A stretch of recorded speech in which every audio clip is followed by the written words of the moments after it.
Bref, au début, j'étais interne en pharmacie et je suis partie au Québec. À l'hôpital Sainte-Justine. Un jour, je suis arrivée à l'URPP. On m'a demandé ma couleur préférée. J'avais envie de dire rouge, mais je me suis souvenu que le rouge, ça pouvait être synonyme d'agressivité. Je me suis demandé si le jaune pouvait passer, et puis je me suis dit que le bleu, c'était consensuel. Alors j'ai dit... Bleu. Jean-François a parlé, il m'a expliqué en 3 chapitres et 2 sous-parties que j'allais faire. Expo Prof 30, DDD 12, Impact 54, EM 3, Gibor 10, Bloc Op 20, Intox 10, Pharmacogénomique 1 à 90. Il m'a regardé, je l'ai regardé, il m'a regardé, j'ai cru que j'allais pleurer. Un jour, j'étais dans le bureau de la recherche. On m'avait dit que c'était un local climatisé et qu'il ferait 20 degrés. Une semaine après, j'étais congelée. J'ai remis mon pull, j'ai remis mon écharpe, je me suis dit que je ne pouvais pas remettre mon manteau. Je vais quand même pas mettre mon manteau. Puis je me suis souvenu qu'on était en été et que j'avais pas de manteau. J'ai décidé d'aller dans le bureau d'Impact. Il faisait 36 degrés, on se serait cru à Cancun, sauf qu'il n'y avait pas de plage et que personne parlait espagnol. Hola chicas, ¿cómo estás? Ça va les filles? Bref, je suis retournée dans le bureau de la recherche. Un jour, je suis montée en onco. J'ai pris la lingette, j'ai essayé de prélever, la lingette a pas glissé. J'ai plié la lingette, je me suis demandé si je devais vraiment plier la lingette. J'ai déplié la lingette. Je me suis dit que ces lingettes n'étaient vraiment pas pratiques. C'est quoi ces lingettes? Bref, j'ai fait des prélèvements de surface. Un jour, j'ai pensé, je me suis demandé si elle aussi pensait, je me suis retournée. Je l'ai regardée, elle m'a regardée, j'avais compris qu'elle avait compris que je la regardais. On monte?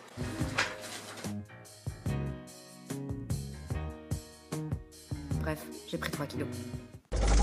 Un jour, je voulais parler de mon projet à Jean-François. Il était pas en réunion, il était pas en cours, il était pas à Sigma Santé. Je me suis dit que j'étais large. J'ai croisé Sophie. Elle m'a regardée, je l'ai regardée, elle s'est mise à courir. Je me suis dit que j'étais plus du tout large.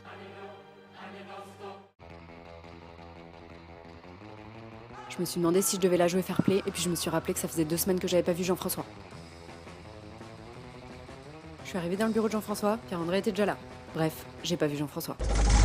Un jour, je me suis mise devant l'ordi. C'était mon heure de gloire, j'ai commencé l'écriture de mon article. J'ai écrit une phrase, j'ai écrit une autre phrase, j'ai cherché des jolis mots. Je me suis rappelé qu'au lycée, j'étais quand même pas très bonne en français et que c'était peut-être pour ça que j'avais fait pharmacie. Après une semaine de rédaction, je suis allée voir Jean-François. Il m'a regardé, je l'ai regardé, il a tout effacé. Il m'a expliqué qu'il fallait que j'arrête de me prendre pour Proust. À ce moment-là, j'ai repensé à ma semaine de rédaction. J'ai repensé aux 70 mots dont je ne me souvenais plus l'orthographe et que j'avais cherché sur Google, à mon taux de caféine dans le sang et à la consultation ophtalmo que j'allais devoir payer pour retrouver la vue. Bref, j'ai essayé d'écrire un article. Au début, j'ai essayé de lire comme Jean-François. On m'a demandé si c'était pertinent, j'ai fait. On m'a demandé si je savais de quoi ça parlait, j'ai refait. Puis, j'ai essayé d'écrire comme Jean-François. Mais ça n'a pas marché. Après, j'ai essayé de faire des raccourcis clavier. Parce que je me suis dit que Jean-François, quand il faisait des raccourcis clavier, il avait vraiment trop la classe. Mais ça non plus, ça n'a pas marché. J'ai tapé le code de la porte d'entrée super vite, je me suis ratée. 2 fois. Je suis entrée dans le bureau en criant rock'n'roll. Bref, j'ai essayé de tout faire comme mon chef. À la fin, j'ai travaillé avec une équipe de choc.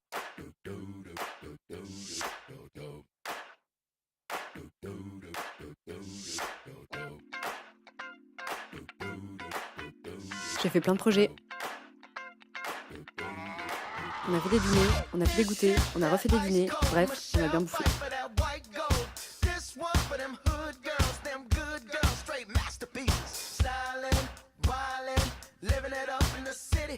À la fin, je me suis fait plein de copains.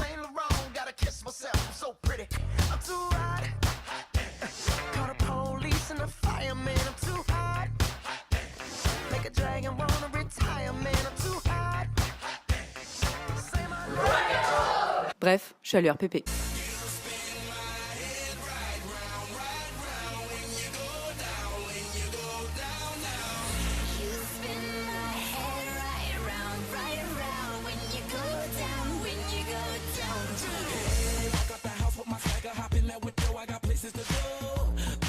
Time is precious, I look at my Cartier out of control.